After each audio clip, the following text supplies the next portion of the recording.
হে আল্লাহ, আপনি যে জান্নাতকে আপনি নিজেই সুন্দর করে সাজিয়েছেন, আমাদেরকে ওই জান্নাতের মেহমান হিসেবে কবুল করেন।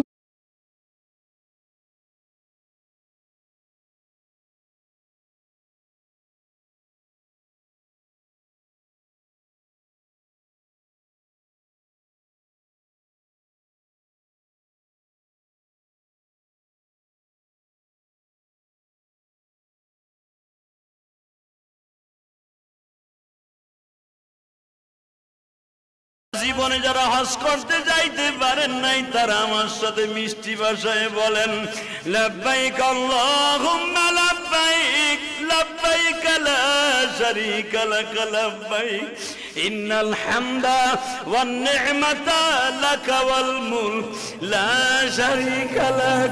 আমার মা তোমার মা হাজে